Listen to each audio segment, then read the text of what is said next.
The Montana wilderness stretched endlessly, a jagged expanse of pine and stone, untouched and unforgiving.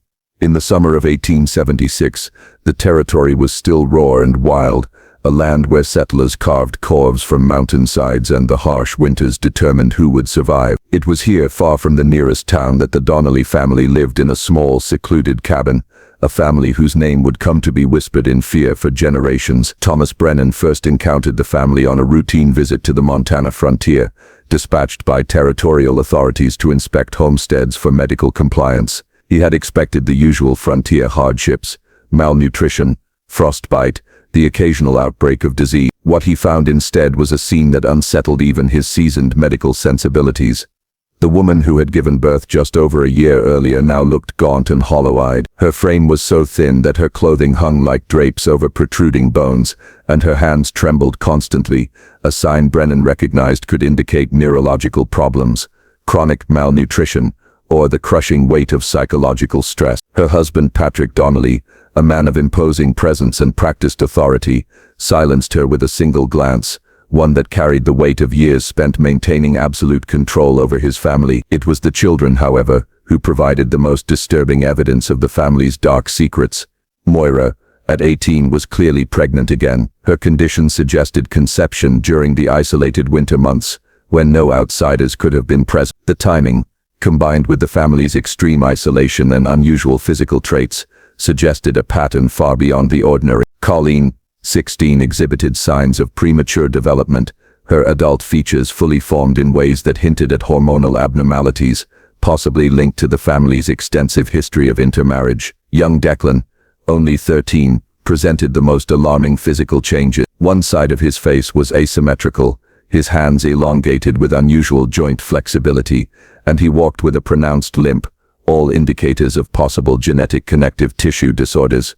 Brennan observed the family dynamics with mounting unease. The older children moved with a careful, calculated precision, their actions measured to avoid triggering their parents' unpredictable responses. Seamus, the eldest son at 20, avoided eye contact and stammered under pressure, as if the mere act of speaking the truth carried consequences too severe to risk.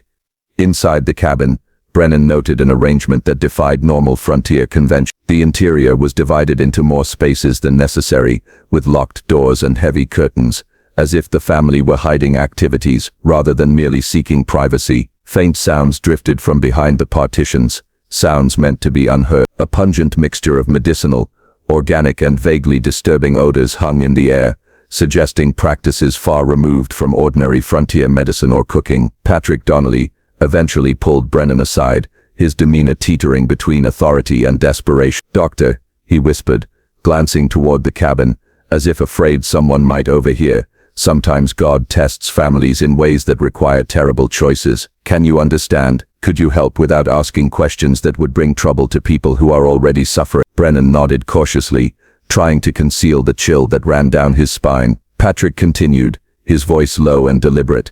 "Our bloodline carries great strength, but it carries complications. We have learned to manage these complications using methods our fathers and grandfathers developed over many generations. They worked in the old country, but here in Montana, people expect things we cannot provide without revealing practices they would never understand." Even in that brief conversation, Brennan began to grasp the horror he had stumbled upon. The Donnelly family's isolation wasn't merely social, it was a shield for practices that would horrify anyone outside the family. 2 months later, Brennan received a terse, urgent message from a local trapper, Donnelly woman in bad labor, family asking for doctor. Something wrong beyond normal birthing troubles. Come quick if you can.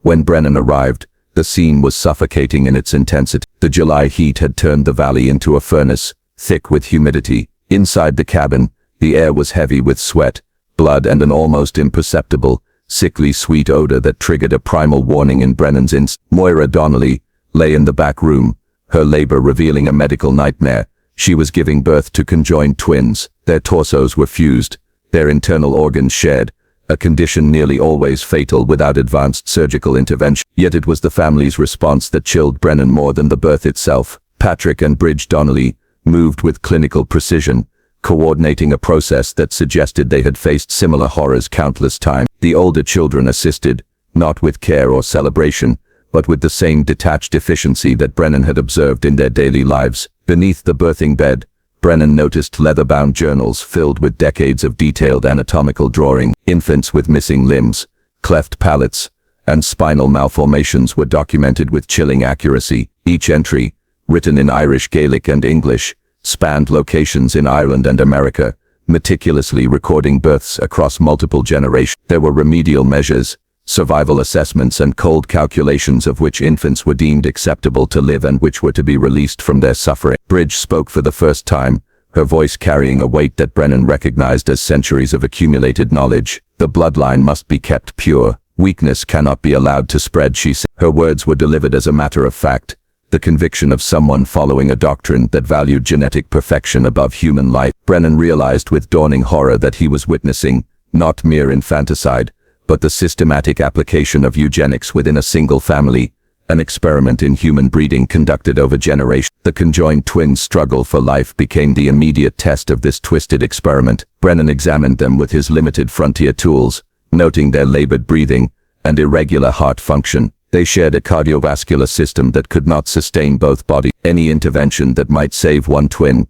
would inevitably doom the other. The decision was unbearable, and yet Brennan knew he could not allow the family to act unchallenged. As he studied the journals through the long night, the full scope of the Donnelly family's genetic manipulation became horrifyingly clear. What began as Patrick's great-grandfather Fergus's experiments in County Cork, inspired by agricultural breeding techniques, had evolved into a relentless century-long pursuit of perfect offspring. Generations of inbreeding had concentrated desirable traits, intelligence, beauty, physical aptitude, while producing a growing number of children with catastrophic deformities. The journals documented every calculation, every rationalization, every act of what the family called mercy. Patrick Donnelly confessed in whispers, his voice mixing pride with shame. My great-grandfather believed he could create a superior race. For 4 generations, it seemed to work, but the cost has been terrible. So many children born wrong, so many who had to be released. Brennan's medical training confirmed what the family could not acknowledge.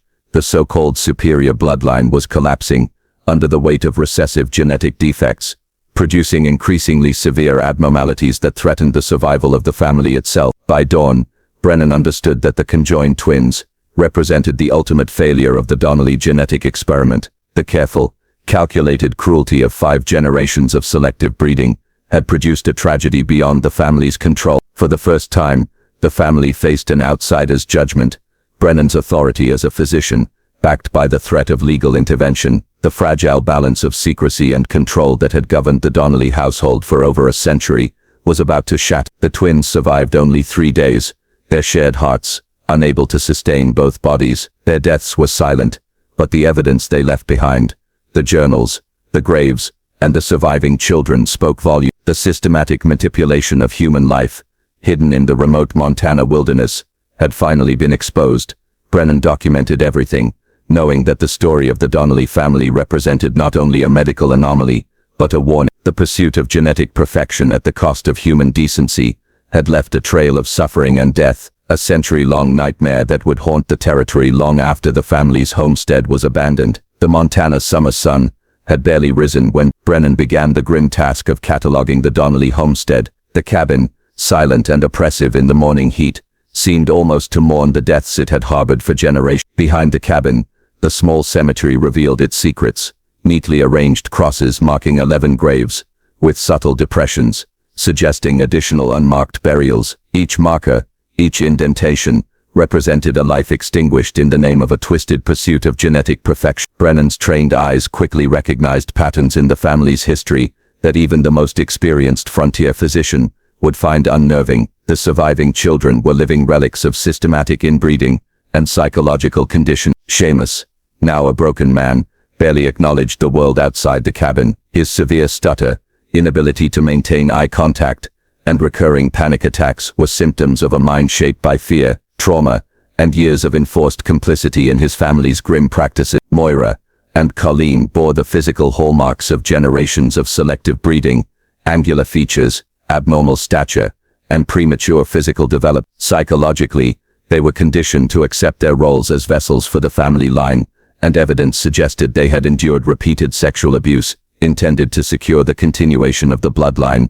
Declan, at 13, was perhaps the most tragic. His spinal curvature and facial asymmetry made him a living embodiment of the family's failures, and his psychological trauma, having witnessed countless deaths and been forced to participate in the systematic elimination of siblings, left him unfit for normal society. Brennan feared the boy could never integrate into a world that demanded empathy, morality, and social norms. One night, Declan disappeared into the Montana wilderness, vanishing without a trace, leaving behind only the haunting reminder of the family's enduring cycle of genetic collapse. Brennan's investigation extended beyond the immediate horrors of the cabin. The journals revealed a century-long experiment in human eugenics that began in Ireland, with Fergus Donnelly, who had believed that selective breeding could create a perfect Irish bloodline. Using agricultural breeding techniques, Fergus married his children to first cousins, applying lessons learned from horse and cattle breeding to human lives. Over 5 generations, each patriarch refined the methods,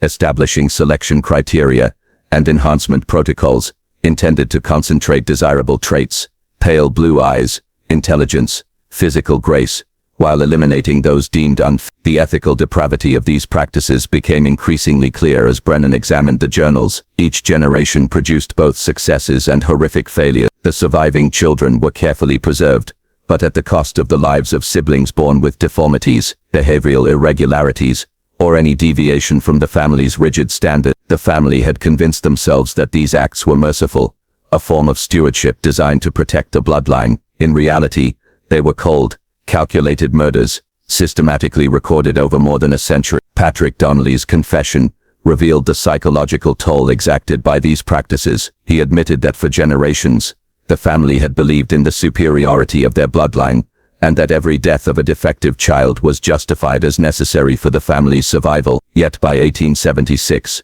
even Patrick could no longer ignore the consequences: rising deformities, mental breakdowns among the older children, and the unavoidable collapse of their carefully constructed genetic experiment. Bridge Donnelly, whose composure had masked decades of trauma, displayed a chilling resolve even in the face of exposure. Her acceptance of systematic infanticide and breeding control revealed the depth of conditioning and indoctrination that had shaped the family. Yet Brennan could also see the cracks in her psyche, the moments of hesitation, the subtle tremors, and the flashes of regret that betrayed awareness of the human cost. The legal ramifications of Brennan's findings were unprecedented. Territorial authorities had no framework for prosecuting crimes that spanned generations and involved complex patterns of systematic genetic manipulation and murder. Charges of infanticide were straightforward, but the broader picture of ongoing human experimentation, psychological abuse, and intergenerational inbreeding challenged every existing legal precedent. Defense attorneys argued hereditary mental illness, suggesting the Donnellys were victims of fate rather than deliberate criminals, while prosecutors struggled to articulate the scope of their wrongdoing to a legal system unprepared for such unprecedented horror. Patrick and Bridge both died before trial. Patrick succumbed to a stroke brought on by psychological stress, while Bridge died from complications in her final pregnancy, a malformed stillbirth that seemed a cruel echo of the family's century-long experiment. Their deaths closed the chapter on the living perpetrators, but the evidence of their crimes, the journals, genealogical charts, and graves, remained as a testament to the consequences of unchecked ambition and moral corruption.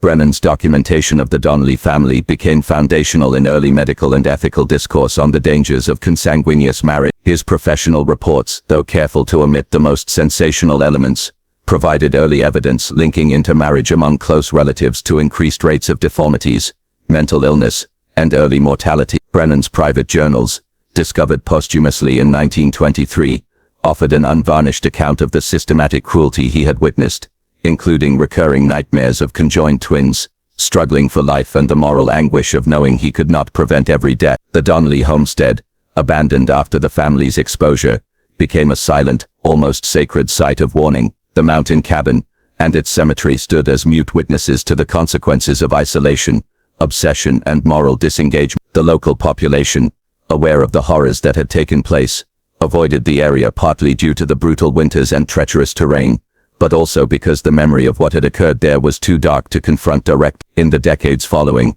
similar stories surfaced from other isolated American communities, suggesting that the Donnellys' practices may not have been unique. These accounts contributed to evolving public awareness about the risks of isolated, unchecked family authority the necessity of child protection laws, and the ethical dangers inherent in treating human beings as objects of experimentation. The Donnelly family's legacy, tragic and horrifying, became a cautionary tale illustrating how the pursuit of perfection, genetic, physical or intellectual, can spiral into acts of cruelty that transcend generation. Even today, the story of the Donnelly family serves as a grim reminder of the thin line between human ambition and moral depravity. Their experiment, conducted in secrecy over more than a century, stands as one of the darkest chapters in American frontier history. It forces us to confront uncomfortable truths about human nature, the capacity for cruelty in the pursuit of an abstract ideal, the damage wrought by isolation and secrecy, and the vulnerability of children when adults claim absolute authority in the name of progress or preservation. The small cemetery behind the cabin,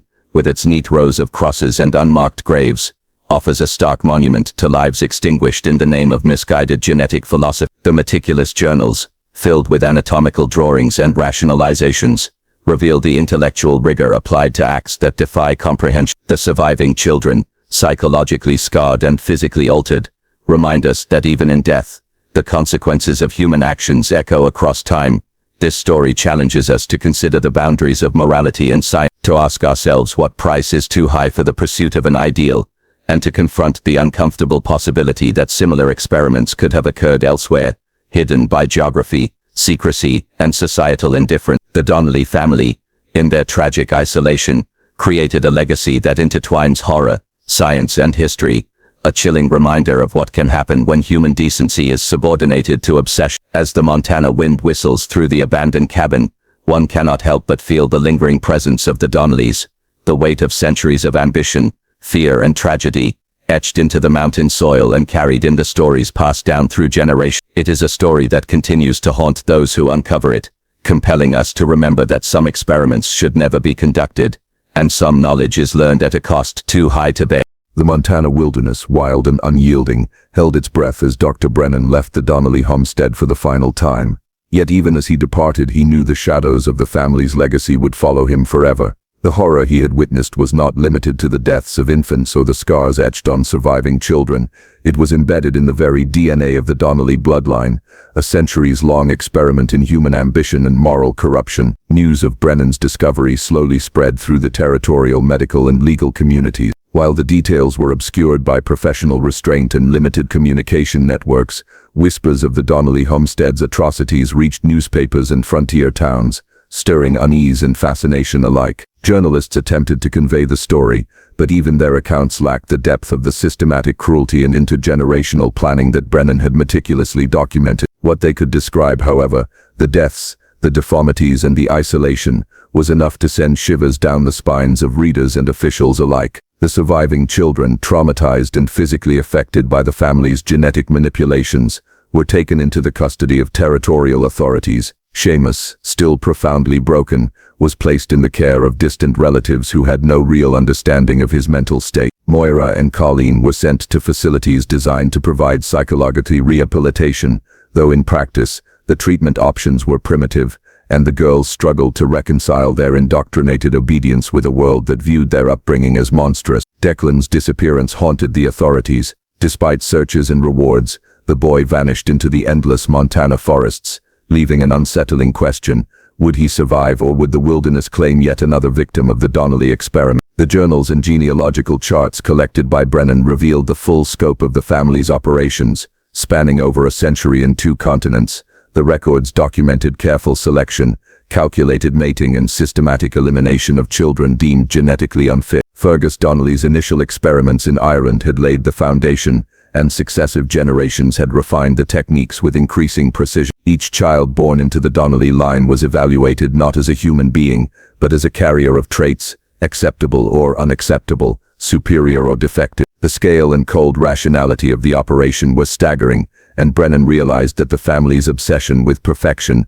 had become a moral and psychological prison from which none could truly escape. One particularly harrowing aspect of the records was the chronicling of births that went wrong. The journals described malformed infants with precise anatomical sketches, measurements, and notes on survival probability. These entries, written in both English and Irish Gaelic, revealed that each generation had been subjected to systematic observation and harsh decision. The euphemistic language, merciful release, stewardship of the line masked the brutal reality, deliberate infanticide justified as a form of genetic management. Brennan shuddered at the thought of parents deciding, with clinical detachment, which children would live and which would die, guided by nothing but inherited ideology and a desire to maintain a pure bloodline.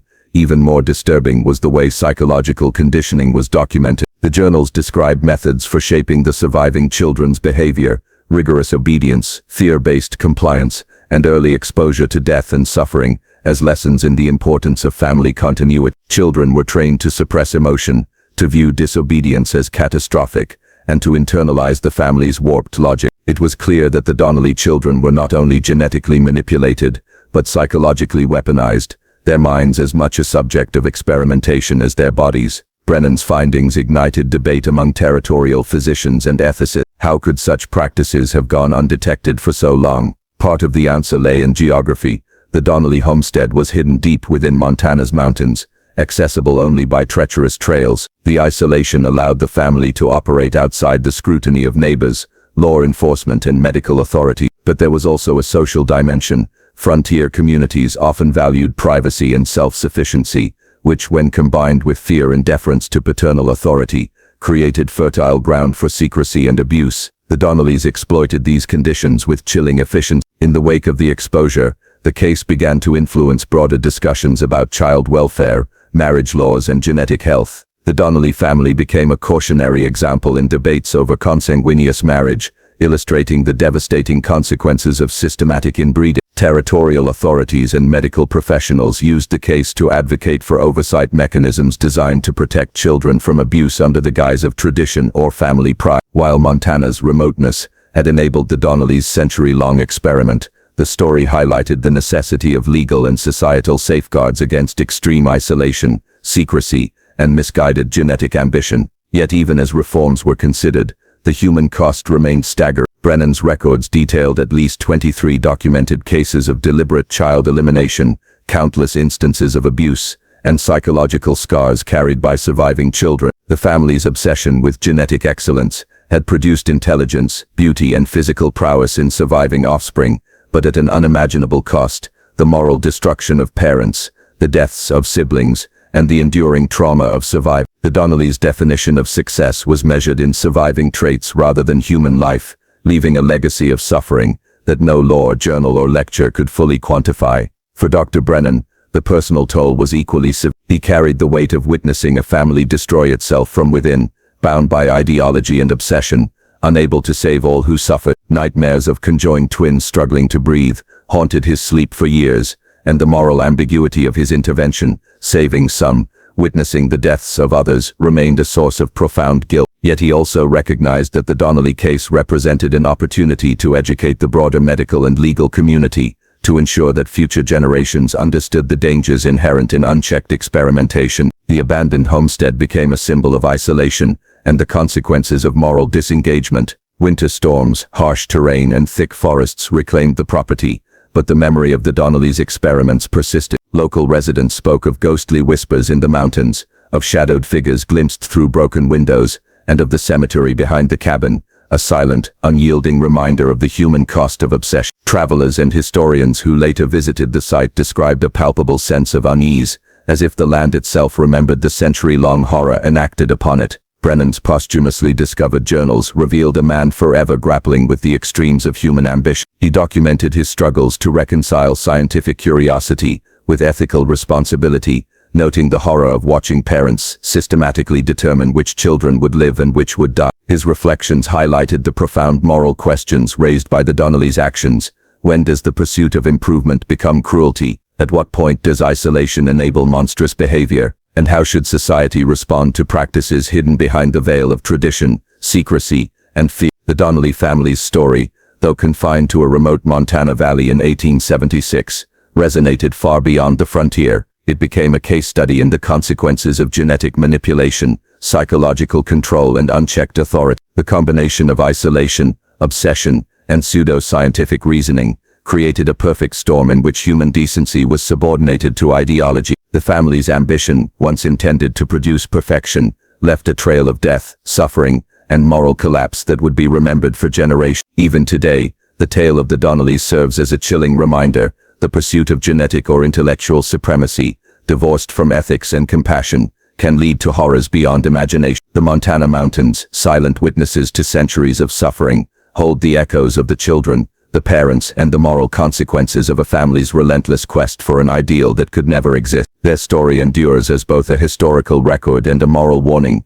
challenging us to consider the boundaries of science, the responsibilities of parenthood, and the cost of treating human life as a laboratory for ambition. The Donnelly family remains one of America's most disturbing genetic mysteries, a testament to the consequences of isolation, obsession, and the pursuit of theoretical perfection at the expense of human decency. Their century-long experiment, now fully exposed, forces us to confront the darkest potentials of human ambition, the fragility of morality under extreme pressure, and the enduring power of secrecy to conceal unimaginable horror. With the Donnelly homestead abandoned and the surviving children scattered or lost to the wilderness, Montana's frontier slowly returned to its natural rhythm. The mountains, forests, and rivers seemed unchanged, yet beneath the quiet landscape lingered the echoes of a century-long human experiment, an experiment that had twisted the natural order of life and left a permanent scar on the region's history. Brennan, returning to his practice in the territorial capital, carried more than just medical records.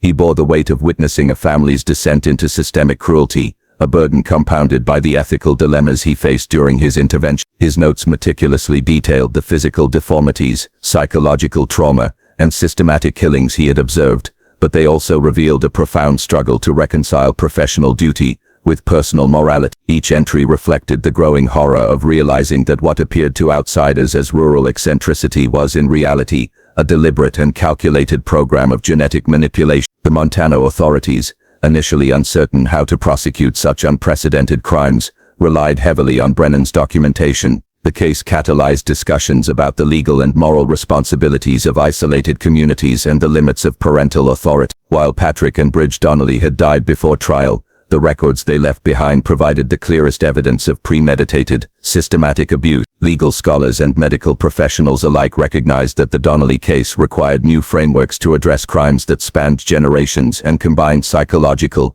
genetic, and physical harm. Across the American frontier, whispers of the Donnelly family's practices prompted broader scrutiny of isolated households and communities. Officials began to take reports of unusually high child mortality and physical deformities more seriously, and medical professionals increasingly emphasized the importance of monitoring genetic health and enforcing early intervention. While Montana's remote terrain had shielded the Donnellys for decades, their exposure illustrated the limitations of geographic isolation as a safeguard against cruelty and inhuman experimentation. The surviving children faced lifelong consequences. Seamus, psychologically shattered by years of participating in the family's eliminations, required ongoing care, though resources were limited. Moira and Colleen, raised to accept their roles as instruments of genetic preservation, struggled to integrate into a society that regarded their upbringing as aberrant. Declan's fate remained unknown, a haunting reminder that the consequences of the family's experiments extended beyond the reach of even the most determined authorities. Each surviving child was a living testament to the failures of the Donnelly bloodline's obsession with perfection and the destructive power of isolation, fear, and ideology. Medical historians later recognized Brennan's documentation as a foundational contribution to the understanding of the dangers of consanguineous marriage. His reports were among the earliest systematic records, linking intergenerational inbreeding to physical deformities, mental health disorders, and premature mortality. While the full extent of the family's practices, systematic infanticide, psychological conditioning, and selective breeding, remained unpublished during his lifetime, Brennan's findings laid the groundwork for future ethical standards in genetics and pediatrics. The abandoned Donnelly homestead, eventually reclaimed by the Montana wilderness, became a place of quiet infamy. The small cemetery behind the cabin, with its neatly arranged graves, remained a stark visual reminder of the human cost of the family's obsession. Locals avoided the site, whether out of superstition, respect, or revulsion, leaving it largely undisturbed. Over time, the story of the Donnellys became legend, a dark chapter of frontier history that combined isolation, ambition, and moral collapse in a cautionary tale about the consequences of unchecked experimentation. Brennan's personal reflections, later discovered after his death in 1923, revealed a man tormented by the limits of medical intervention and ethical responsibility. He wrote of the persistent nightmares that followed him, especially images of the conjoined twins and other infants who had perished before he could intervene. The psychological impact of witnessing the systematic destruction of human life weighed heavily on him, and his journals conveyed a profound understanding of the moral complexities inherent in confronting such unprecedented cruelty. Beyond the immediate tragedy, the Donnelly case prompted early discussions about government oversight, ethical medical practice, and child protection in isolated communities. The combination of pseudo-scientific reasoning, religious justification, and geographic isolation had created conditions in which systematic cruelty could persist for generations. In exposing the Donnellys, Brennan and the authorities highlighted the necessity of vigilance, legal frameworks, and social responsibility to prevent similar horrors elsewhere. The story of the Donnellys also became a cautionary tale about human ambition and the seduction of ideology. Their relentless pursuit of genetic perfection was grounded in both flawed science and distorted morality, illustrating the dangers of attempting to manipulate human life to fit theoretical ideals. Each child born into the family was subject to the calculated judgment of their parents, a system in which love, empathy, and human decency were subordinated to a vision of superiority that existed only in imagination. Over the decades, the Montana case inspired further study and debate among ethicists, medical professionals, and historians. While some focused on the genetic consequences of consanguineous marriage, others examined the psychological conditioning and moral decay inherent in the family's practice. The Donnellys became a paradigm of how ideology, isolation, and pseudoscience could converge to produce unimaginable suffering, offering lessons for generations to come. Even in contemporary times, the Montana mountains retain an eerie legacy. Hikers, historians, and descendants of frontier settlers occasionally report strange sensations, an unexplainable heaviness, or the feeling of being watched near the old homestead site. The physical traces of the Donnellys' experiment, the cemetery, the cabin foundations, the abandoned journals, serve as tangible reminders of the human cost of obsession, secrecy, and the pursuit of impossible ideals. Ultimately, the story of the Donnelly family is not merely one of horror or historical curiosity. It is a stark warning about the consequences of treating human life as a laboratory for ambition, the dangers of intergenerational secrecy, and the ethical responsibilities of those with the power to influence future generations. The Montana mountains, once the backdrop for a centuries-long experiment in genetic manipulation, now stand as silent witnesses, guarding the lessons of one of America's most disturbing family history. As historians and medical professionals continue to examine the legacy of the Donnellys, questions remain. How many other isolated families might have engaged in similar practices, hidden from view by distance and fear? Could such systematic manipulation of human life persist elsewhere without detection? And most hauntingly, what does the story of the Donnellys reveal about the capacity for humans to distort morality in pursuit of imagined perfection? Their story, horrifying as it is, forces us to confront these questions, to examine the intersections of science, morality, and ambition, and to remember that the pursuit of perfection, unchecked by empathy or ethics, can lead to unimaginable human suffering. The Donnelly family's Montana homestead remains abandoned, overgrown, and silent, but their legacy endures, a chilling testament to the dangers of isolation, ideology, and the human desire to control life itself. The aftermath of the Donnelly case extended far beyond the remote Montana mountains. While the immediate horrors, systematic infanticide, inbreeding, and psychological trauma had been contained, the ripple effects of the family's practices began to influence both medical understanding and societal awareness across the American frontier. Brennan's meticulous documentation became a cornerstone for early studies on the genetic consequences of consanguinity, offering unprecedented insight into how centuries of deliberate inbreeding could manifest in catastrophic physical and psychological outcomes. Though Brennan never publicly disclosed the full scope of the Donnellys' actions, his private journals later discovered after his death contained a level of detail that would shock modern readers. Every medical observation, every sketch of deformities, and every note on psychological trauma provided a blueprint for understanding the destructive potential of genetic manipulation when combined with isolation and secrecy. His writings revealed the stark reality: the Donnellys' obsession with purity and superior bloodlines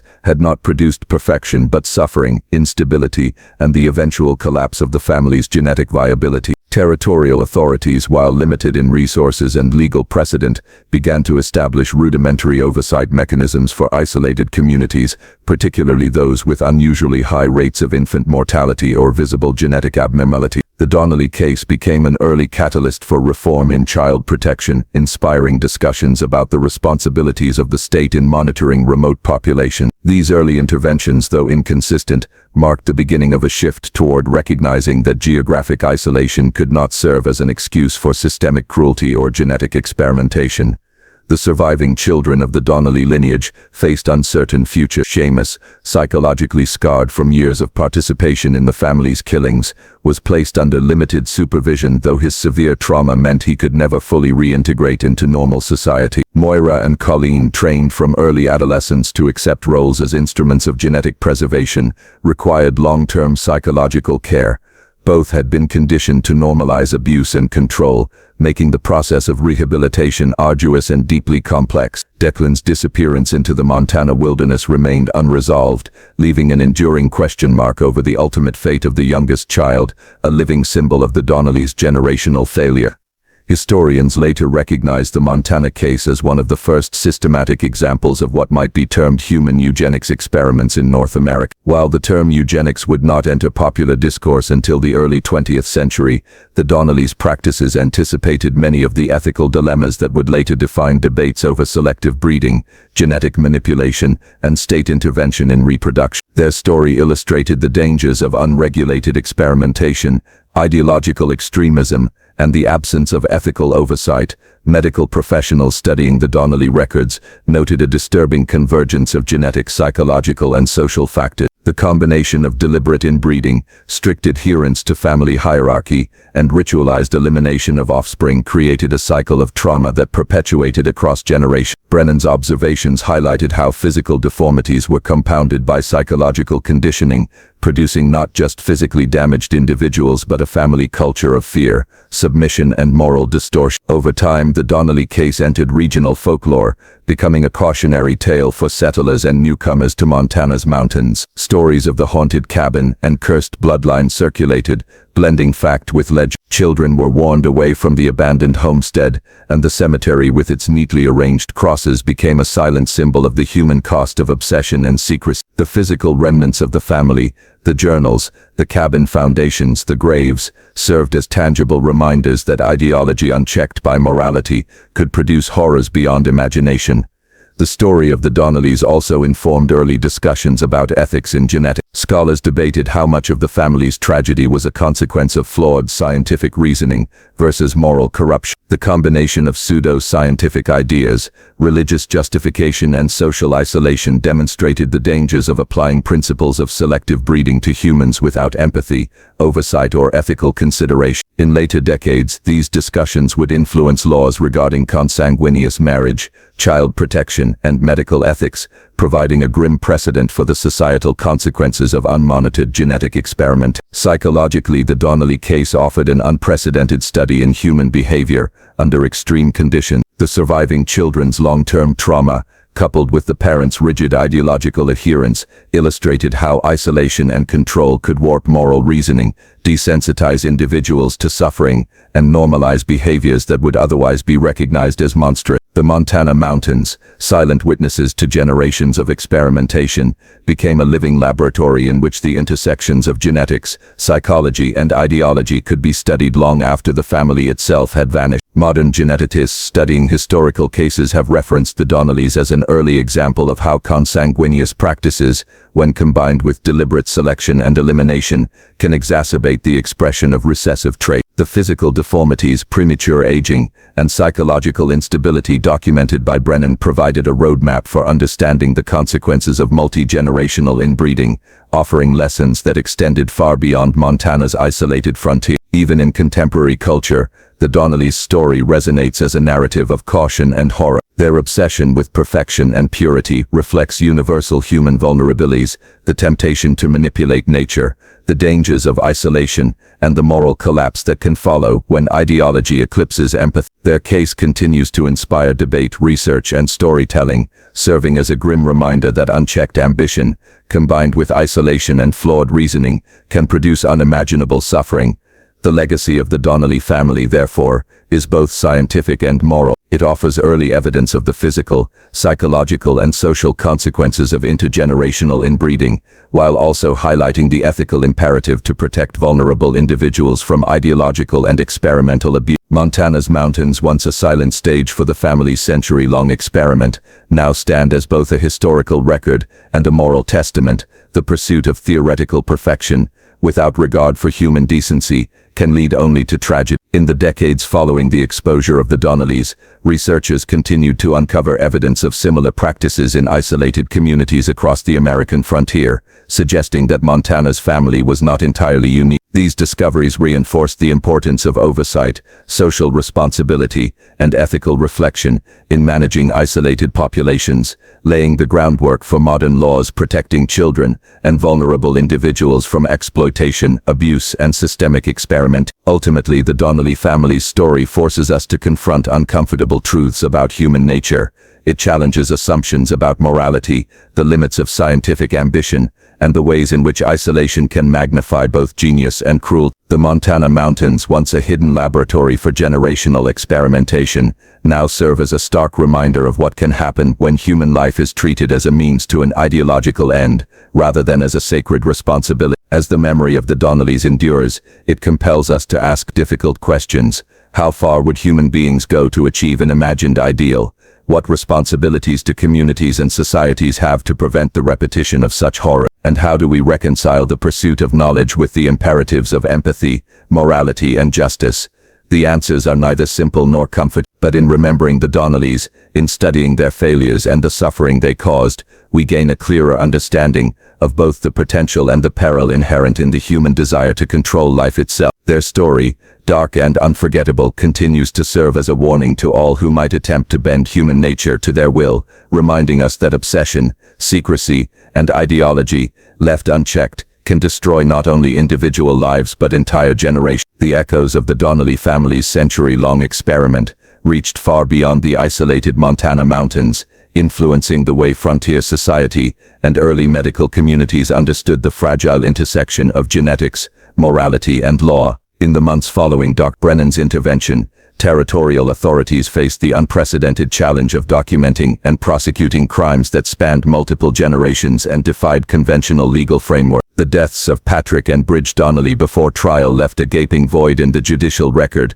but the evidence they had left behind, the journals, genealogical charts, and testimonies from surviving children, became a foundation for understanding the magnitude of the family's transgression. Medical journals of the era, carefully edited by Brennan and other territorial physicians, began to incorporate observations from the Montana case into broader discussions about hereditary disorders, consanguinity, and the dangers of isolated communities practicing extreme forms of self-regulated medicine and eugenics. While many of the more horrifying details, systematic infanticide, sexual abuse, and psychological conditioning, remained suppressed in public publications, the documented rates of deformity, premature development, and chronic illness among the Donnelly offspring provided concrete evidence of the long-term consequences of deliberate inbreeding. Territorial authorities began to establish rudimentary systems of oversight for remote families, particularly those living beyond the reach of typical medical and legal infrastructure. The Donnelly homestead became a reference point,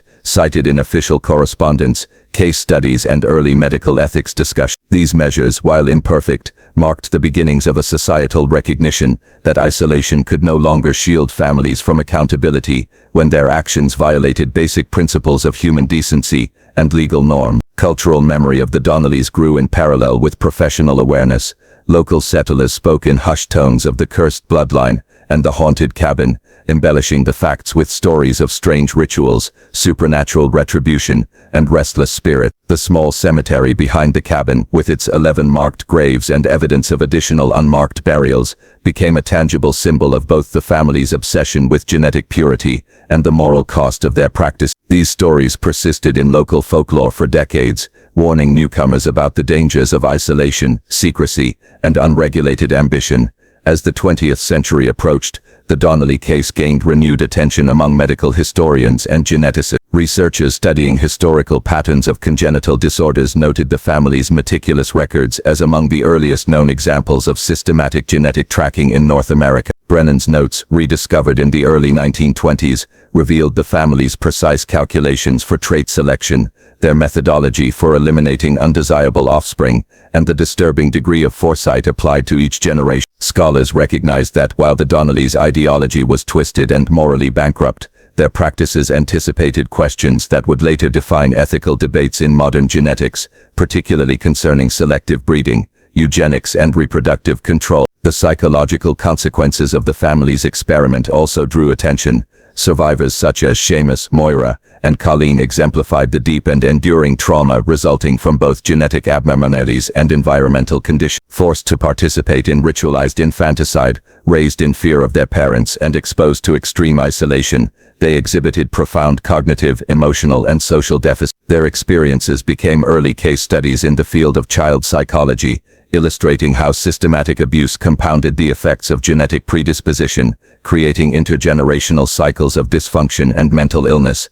The legal implications were equally profound. While Patrick and Bridge had died before facing trial, their case prompted frontier lawmakers to reevaluate child protection statutes and marriage laws, particularly regarding consanguinity. Discussions emerged about the responsibilities of communities to monitor isolated households, the limits of parental authority, and the moral and legal obligations to intervene when children's welfare was at risk. These conversations, rooted in the Montana case, laid early groundwork for state intervention in remote regions and informed the later development of more comprehensive child protection laws across the United States. Public fascination with the Donnellys persisted, fueled by sensationalized newspaper accounts, medical reports, and oral tradition. While many narratives exaggerated or romanticized aspects of the story, the core facts, the systematic inbreeding, the deliberate elimination of defective offspring, and the psychological conditioning of surviving children, remained undisputed. These accounts created a lasting narrative that blended horror, caution, and moral reflection, ensuring that the Montana family's legacy would be remembered as both a human tragedy and a warning about the dangers of unchecked ideology. The Donnelly case also became an early grim illustration of the potential consequences of human experimentation, absent ethical oversight. Their obsessive pursuit of genetic perfection demonstrated the extremes to which ideology, combined with isolation and absolute control, could warp moral reason. While the family had justified their actions through pseudo-scientific theories and religious interpretation, the reality of their cruelty, suffering, and ultimate failure highlighted the essential role of ethics in both medicine and society. In the decades following the exposure of the Donnellys, isolated communities across the frontier occasionally revealed similar though less extreme patterns of consanguinity and genetic experiment. The Montana case remained a touchstone, demonstrating the catastrophic outcomes of deliberate inbreeding compounded by secrecy and authoritarian control. It provided medical, legal, and cultural precedents for understanding the limits of human intervention in family reproduction, and emphasized the importance of societal safeguards for vulnerable populations. Today, historians, geneticists, and psychologists continue to study the Donnelly family as an early extreme case of human eugenics. Their story serves as a chilling reminder that scientific curiosity, when divorced from morality and empathy, can lead to unimaginable suffering. The abandoned homestead, the silent cemetery, and Brennan's preserved journals endure as evidence of both the human capacity for cruelty and the enduring importance of ethical reflection in science and society. The Donnelly family's saga challenges modern audiences to confront uncomfortable questions. How far might human ambition extend if unrestrained by ethics? How does isolation magnify moral corruption? And what responsibilities do societies bear in monitoring practices that endanger the most vulnerable? Their story, terrifying and unforgettable, underscores the fragile boundary between scientific curiosity and human horror, reminding us that the pursuit of perfection, when unchecked, can become a force of destruction. As the Montana mountains reclaim the Donnelly homestead, nature slowly erases the traces of a century-long experiment in human cruelty. Yet the lessons remain, documented in medical literature, preserved in folklore, and memorialized in the silent rows of graves that testify to lives lost in the misguided pursuit of genetic perfection. The Donnelly family's history, horrifying as it is, continues to shape discussions of ethics, genetics, and child protection, ensuring that the story of Montana's most disturbing family is never forgotten. The days following the conjoined twins' death were marked by an uneasy stillness in the Montana mountains. Brennan, exhausted and emotionally drained, oversaw the last vestiges of medical intervention and began compiling his notes into the earliest detailed account of systematic familial inbreeding and its consequences. The surviving Donnelly children, haunted by trauma and the absence of their parents, were placed under territorial supervision, but the mountain wilderness offered no guarantees of safety, and the psychological scars they carried were deep and enduring. Young Declan, perhaps the most physically and emotionally fragile of the surviving children, had become the living symbol of the Donnellys' experiment gone horribly wrong. With pronounced spinal curvature, facial asymmetry, and abnormal joint flexibility, he was painfully aware of his differences. The isolation, abuse, and forced complicity in family atrocities had left him unstable and fearful. Under territorial care, Declan's behavior was unpredictable. He spoke rarely, avoided eye contact, and reacted violently to unfamiliar authority. The risk he posed to himself and others made close supervision imperative, yet the rugged terrain and limited personnel created vulnerabilities. One night, under the cover of darkness, Declan vanished from territorial custody. Authorities scoured the surrounding wilderness, following faint tracks through dense forests and across rocky inclines, but no trace of him remained. Despite months of organized search parties, he seemed to have disappeared entirely. Local residents whispered rumors. Some claimed he had wandered into the mountains and perished, while others suggested he had sought refuge with a distant relative or another isolated community practicing similar, secretive genetic practices. His disappearance became one of the many unresolved horrors tied to the Donnelly legacy, a haunting reminder that the family's influence could not be entirely contained, even after the deaths of Patrick Bridge and the conjoined twin. The legal consequences for the Donnelly family were unprecedented. While Patrick and Bridge had died before trial, the territorial authorities used Brennan's documentation to implement new policies regarding child welfare and consanguineous marriage. Case studies based on the Montana homestead informed early state legislation, emphasizing the importance of external oversight in remote areas where familial secrecy could hide patterns of abuse or genetic experimentation. These laws, although limited in scope at first, marked the beginnings of systematic child protection protocols across frontier territories. Medical and scientific communities also absorbed the lessons of the Donnelly case. Brennan's journals, later supplemented by territorial reports, revealed the extreme consequences of deliberate inbreeding, systematic infanticide, and the psychological conditioning of surviving children. Physicians began to recognize the need for both genetic counseling and community oversight, laying the foundation for early discussions of heredity, ethics, and the social responsibilities of medical practitioners. The Montana case became a cautionary tale in medical schools and ethical debates, demonstrating how ideology divorced from empathy could devastate human life across generations.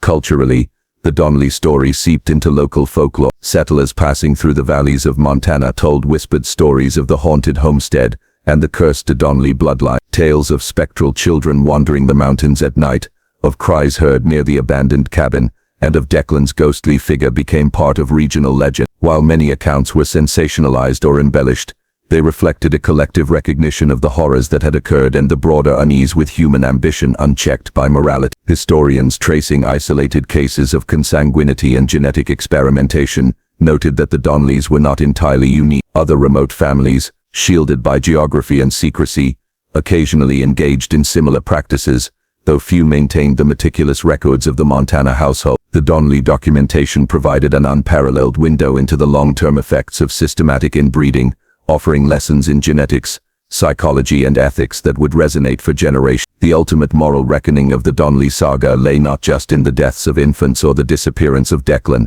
but in the lives of the surviving children. Seamus, Moira, and Colleen lived with permanent psychological and emotional scars. Conditioned from birth to see themselves as instruments of a genetic experiment, they struggled to integrate into society, and their experiences highlighted the enduring consequences of early trauma, compounded by genetic abnormality. Their stories became early case studies in understanding the interplay between inherited traits, environmental influence, and psychological resilience.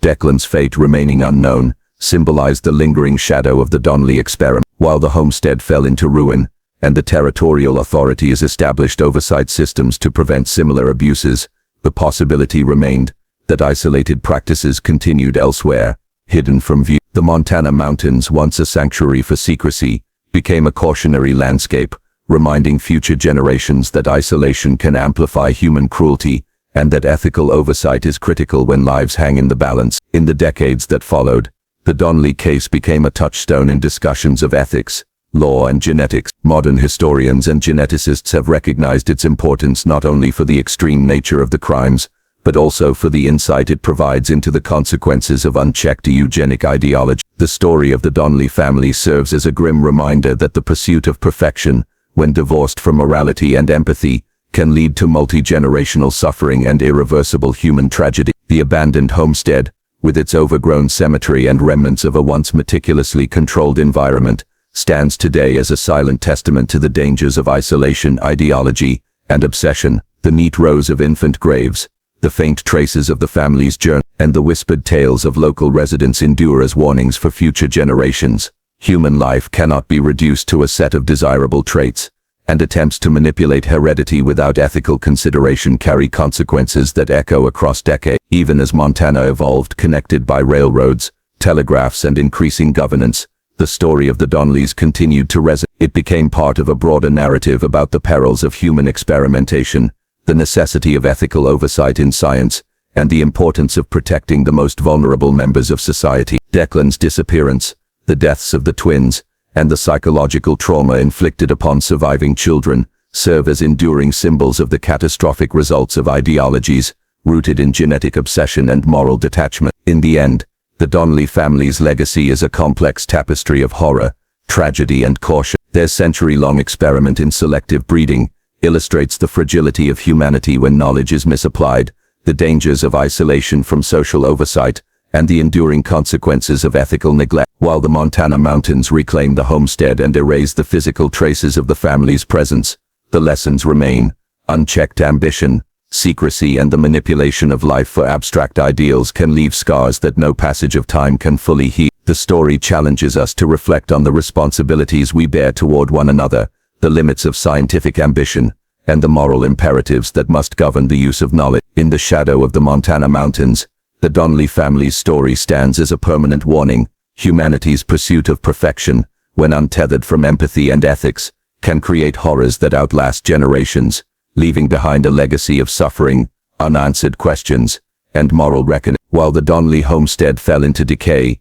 its story rippled far beyond the Montana mountains. Scholars and medical professionals who later studied Dr. Brennan's detailed accounts began to recognize patterns that extended beyond a single family. Isolated communities across the American frontier, often geographically removed and culturally insular, sometimes engaged in extreme forms of genetic experimentation, consanguineous marriages, and secretive child-rearing practice. While few documented cases reached the level of systematic experimentation seen in the Donnelly family, the Montana tragedy revealed the latent dangers of isolation, combined with ideological extremism. Historians noted that the Donnelly case occurred during a period when pseudo-scientific theories of heredity were gaining traction worldwide. Eugenics, social Darwinism, and racial improvement theories were emerging in Europe and North America, influencing policymakers, academics, and even isolated family groups who attempted to apply these ideas without the rigor or ethical oversight of formal science. The Donnellys' meticulous journals, genealogical charts, and records of selective elimination reflected an extraordinary, albeit horrific, understanding of genetics for the era. They applied principles of controlled breeding and trait selection, methods used successfully in livestock, to their human offspring, with catastrophic consequences. Beyond the scientific implications, the Donnelly tragedy became a touchstone for the development of child protection laws in the territories. Territorial authorities, previously constrained by geography and limited communication, began to implement oversight systems for isolated homestead. These measures included routine health inspections, mandatory documentation of births and deaths, and early enforcement of restrictions on consanguineous marriage. The Montana case demonstrated that isolation alone could allow extreme abuse to flourish unchecked, and it provided legal precedent for intervention in situations where children were systematically harmed under the guise of tradition, religion, or pseudoscience. The psychological impact on surviving family members and the broader community was profound. Seamus, Moira, and Colleen, though removed from their parents' direct control, carried lifelong trauma. The conditioning they had endured, coupled with genetic predispositions resulting from generations of inbreeding, created complex psychological profiles that fascinated early psychologists and anthropologists studying the frontier. These survivors became subjects of careful observation, their behaviors contributing to a growing understanding of the long-term effects of trauma, abuse and isolation on human development. Declan's disappearance remained an enduring mystery. Speculation ranged from accidental death in the unforgiving wilderness, to deliberate flight, to another isolated family community. Some local legends suggested he may have survived in hiding, becoming an unwitting keeper of the Donnelly legacy. This unresolved fate added a chilling element to the story, illustrating that even after legal and medical intervention, the consequences of a century-long experiment could not be fully contained. Cultural memory preserved the Donnelly story in regional folk. The abandoned cabin, overgrown cemetery, and remnants of journals inspired both fear and curiosity. Settlers and visitors to the area recounted stories of strange cries in the night, ghostly figures, and the spectral presence of children whose lives had been stolen. While these tales were often exaggerated, they reflected a collective awareness of the moral and ethical violations that had occurred, and underscored the human capacity for secrecy and cruelty under conditions of isolation. The Donnelly case also influenced the trajectory of genetic science in America. Dr. Brennan's unpublished notes, discovered posthumously, provided early evidence for the dangers of inbreeding and the importance of ethical oversight in human reproduction study. Later geneticists, though working in more controlled environments with advanced technology, cited the Montana tragedy as an example of what could happen when knowledge was applied without morality or consideration of long-term consequence. The case underscored the necessity of combining scientific inquiry with ethical frameworks, shaping discussions that would eventually inform modern bioethics, genetic counseling, and family planning guidelines. Legally, the case established precedent for territorial and state authorities to intervene in isolated communities where children were at risk. The Donnelly homestead became a reference point in debates over parental rights versus state responsibility, highlighting the complexities of enforcing law in remote areas. The revelations of systematic infanticide, abuse, and psychological conditioning demonstrated that even generations-old traditions could not justify the deliberate harm of children, no matter the intent or claimed pursuit of genetic improvement. The broader implications of the Donnelly story extended into social theory as well. It served as a stark warning about the dangers of ideology divorced from empathy, illustrating how deeply entrenched beliefs about perfection and purity could corrupt moral judgment. Anthropologists and sociologists studying isolated American communities began to consider the roles of geography, cultural isolation, and intergenerational belief systems in shaping human behavior. The Montana case became a paradigm for understanding how secrecy and insularity could amplify the destructive potential of pseudo-scientific theories and cultural obsession. In modern retrospectives, the Donnelly family is often cited alongside other historical cases that demonstrate the intersection of human ambition, isolation, and while the family's practices were extreme, they reflect broader human tendencies, the desire to control, to perfect, and to impose abstract ideals on living beings without considering the ethical cost. The Montana mountains, once the site of secrecy and horror, stand today as a reminder of the consequences of unchecked ambition and the importance of oversight, transparency, and empathy in both familial and scientific contexts. The abandoned homestead, overgrown cemetery, and lingering folklore continue to draw researchers, historians, and curious visitors. Though the physical remnants have eroded, the lessons endure. Attempts to manipulate human life for theoretical perfection carry consequences that can span generations, leaving psychological scars, legal challenges, and moral reckonings that outlast the original perpetrator. Declan's disappearance, the deaths of the conjoined twins, and the systematic trauma inflicted on surviving children illustrate that human experimentation, when divorced from conscience, produces horrors beyond calculation. The Donnelly legacy serves as a permanent cautionary tale. It challenges modern audiences to confront uncomfortable questions about the limits of human knowledge, the ethical responsibilities of parents and communities, and the dangers of pursuing ideals of perfection at the expense of basic decency. Their story warns that isolation and secrecy can enable atrocities to persist unchecked, and that society must remain vigilant to protect the most vulnerable. Even more than a century later, the tale resonates. In a world where genetic science has advanced far beyond the frontier era methods of the Donnellys, Their story reminds us that knowledge alone is insufficient. Without ethical restraint, empathy, and societal accountability, the pursuit of improvement, whether in bloodlines, technology, or ideology, can produce suffering and devastation beyond imagination. The Montana Mountains, once the silent stage for the Donnelly family's century-long experiment, remain a stark landscape of warning. Their abandoned cabin, hidden journals, and the graves of infants stand as an enduring testament. Human life cannot be treated as a variable to be optimized. Attempts to manipulate genetics, enforce ideological purity, or control outcomes without morality, ultimately lead to disaster. The Donnelly family's tragedy is not merely a historical curiosity, it is a profound ethical lesson for generations, underscoring the inextricable link between human ambition and responsibility, and the enduring cost of ignoring. Even decades after the Donnelly homestead was abandoned, the story of the Montana family continued to reverberate in scientific, legal, and cultural circles. Brennan's journals, preserved in private archives, became primary sources for historians of medicine and genetics, providing a rare glimpse into how isolation, ideology, and human ambition could converge to produce systematic abuse across generations. Scholars studying the case repeatedly emphasized that the Donnellys were not merely cruel or negligent, they were methodical, deliberate, and terrifyingly organized in their approach to genetic improvement.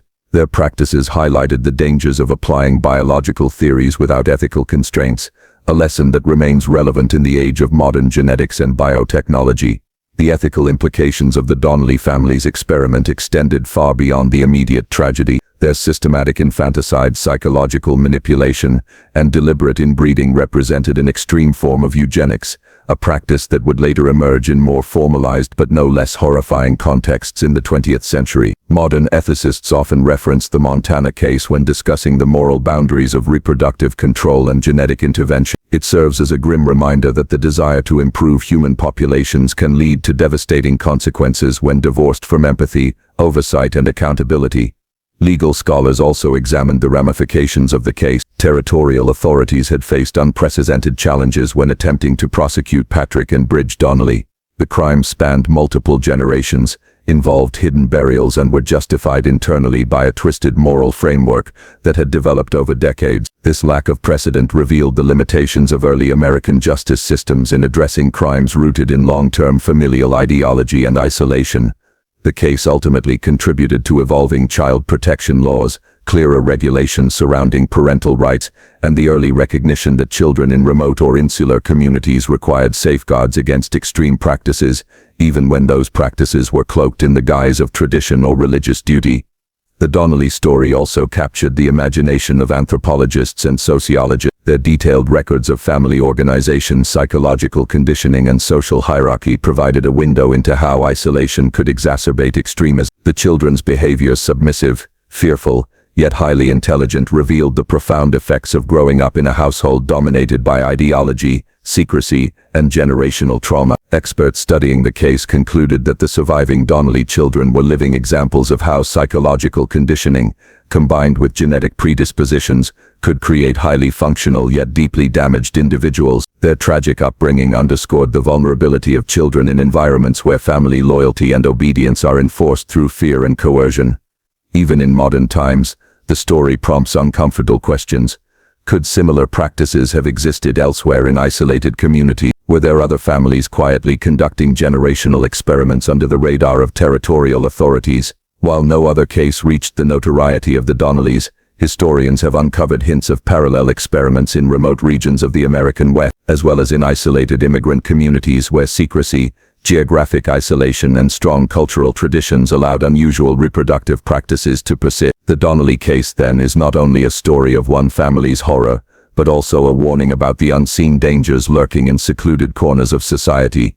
The psychological scars left by the Donnellys' experiment persisted long after the family's demise. Survivors like Moira and Colleen faced lifelong struggles with identity, trust, and the complex interplay of inherited genetic conditions and trauma. Seamus's mental deterioration reflected the deep and lasting damage inflicted by forced participation in infanticide and the internalization of a twisted moral code. Declan's disappearance added another layer of mystery and tragedy, symbolizing the lingering impact of generational abuse on individual lives. Each survivor's fate demonstrated that even with external intervention, The consequences of systematic manipulation and abuse could not be undone entirely. From a scientific perspective, the Donnelly case became a reference point in early genetic and medical studies. Brennan's detailed observations provided empirical evidence linking consanguineous marriage with increased incidence of congenital defects, developmental abnormalities, and mental health challenges. While contemporary medicine lacked the tools to fully understand the molecular mechanisms underlying these outcomes,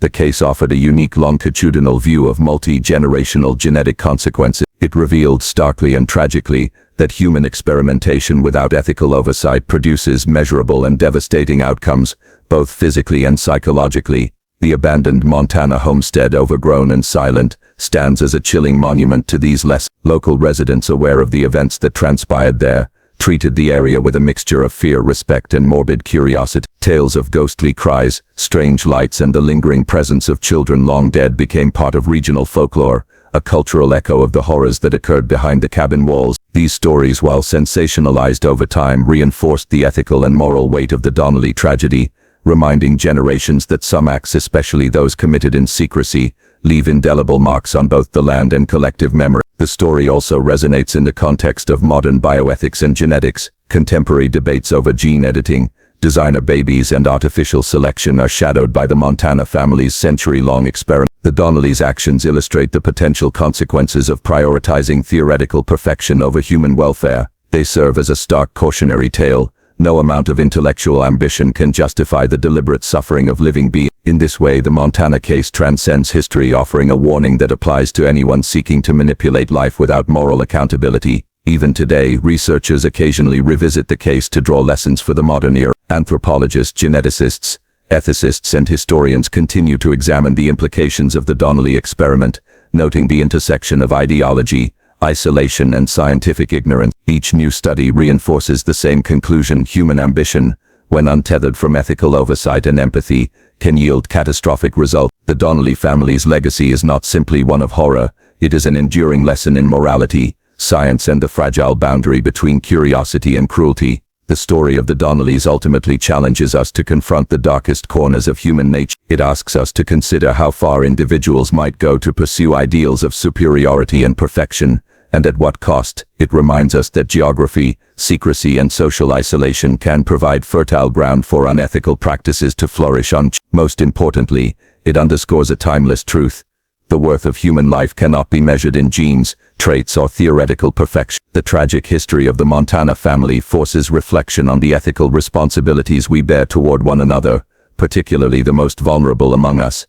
Even as the decades pass, the echoes of the Donnelly tragedy remain. The abandoned graves, the overgrown cabin, and the faint records preserved in Dr. Brennan's journals continue to bear witness. They remind us that systematic cruelty, however rationalized, leaves tangible marks on individuals, families, and communities. The Montana mountains, once a hidden stage for the Donnelly experiment, now stand as silent guardians of a moral warning. The pursuit of perfection, without conscience or compassion, inevitably produces suffering, devastation, and loss that can span generations. The Donnelly family's story did not end with the deaths of Patrick Bridge or the conjoined twins. The abandoned homestead, the overgrown graves, and the decaying cabin became a haunting testament to the consequences of unchecked ambition, secrecy, and ideological obsession. Local legends persisted, whispered around fires and shared by travelers who passed through the Montana mountains. The story of the family that attempted to perfect human bloodlines became a cautionary tale, a chilling reminder of what can happen when morality is replaced by theory and compassion is sacrificed for the pursuit of imagined genetic perfection. Brennan's work, though incomplete, became the cornerstone of early discussions about human heredity, inbreeding, and the ethical responsibilities of families and medical practitioners. His detailed notes, often kept private due to the sensitive nature of the subject, eventually informed the growing fields of genetics, bioethics, and child protection. Modern scientists looking back at the Donnelly case emphasize that the tragedy was not simply a consequence of ignorance,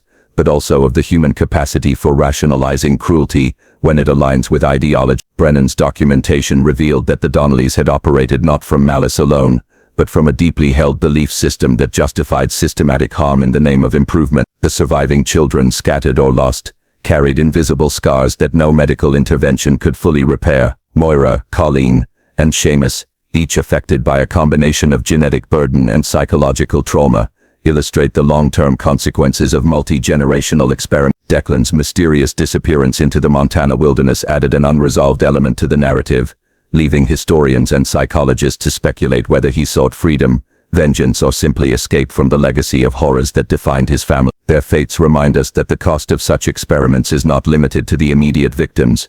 It ripples across generations, shaping lives in ways that may never be fully understood. The ethical questions raised by the Donnelly case remain strikingly relevant today. Advances in genetic science, from CRISPR gene editing to assisted reproductive technologies, offer unprecedented control over human biology. Yet the Montana tragedy serves as a stark warning. Knowledge without ethics can produce suffering on an unimaginable scale. The story of the Donnellys is more than a historical curiosity. It is a moral touchstone, a reminder that the pursuit of perfection in isolation, without oversight or empathy, can lead to irreversible harm. In contemporary discussions of human enhancement, the lessons from Montana emphasize the need for careful regulation, ethical scrutiny, and the unwavering prioritization of human welfare. In the decades following the exposure of the Donnelly homestead, other isolated communities were scrutinized more closely, and early child protection legislation gained traction. While no other family ever replicated the extreme practices of the Donnellys on the same scale, the case sparked awareness about the dangers of isolation, secrecy, and unchecked family authority. Historians note that these events, combined with the growing body of medical knowledge about genetics, played a subtle but significant role in shaping early 20th century policies on marriage laws, child welfare, and reproductive oversight. The physical remnants of the Donnelly homestead have largely succumbed to time and the harsh Montana climate. The cabin collapsed decades ago, the cemetery became overgrown, and the mountains reclaimed what had once been a place of meticulous control and secrecy. Yet in historical archives, in Brennan's meticulous notes, and in the cautionary tales passed down through local memory, the Donnelly family endured. They stand as a symbol of the perilous intersection between ideology, genetics, and human cruelty, a family whose ambition to perfect themselves resulted instead in generational suffering, loss, and ethical catastrophe. The story ultimately challenges us to reflect on the boundaries of human ambition and the responsibilities that come with knowledge. It asks difficult questions. How far would individuals go to control their lineage? What moral compromises are justified in pursuit of an ideal? And perhaps most importantly, how can society ensure that science serves humanity rather than dehumanizing it? The Donnelly family provides no comforting answers, only a stark warning that the desire to improve human nature must always be tempered by conscience, compassion, and ethical oversight. As we leave the Montana mountains behind, the echoes of the Donnelly tragedy linger. The silent graves, the abandoned homestead, and the meticulous journals remind us that history is not just a record of events, but a repository of lessons about human ambition, isolation, and the terrifying potential for cruelty when ideology replaces empathy. The Donnellys' century-long experiment in selective breeding represents one of the darkest chapters in American history, a haunting testament to the dangers of unchecked power, secrecy, and the pursuit of perfection at the expense of life itself. For modern readers and historians, the story of the Donnelly family is a call to vigilance. It is a reminder that ethical oversight, transparency, and compassion are not mere ideals. They are essential safeguards against repeating the horrors of the past. And while the Montana homestead may have crumbled into the wilderness, the moral and scientific lessons it offers remain unyielding, challenging each new generation to recognize that human life in all its imperfection is invaluable and must never be sacrificed on the altar of imagined perfection.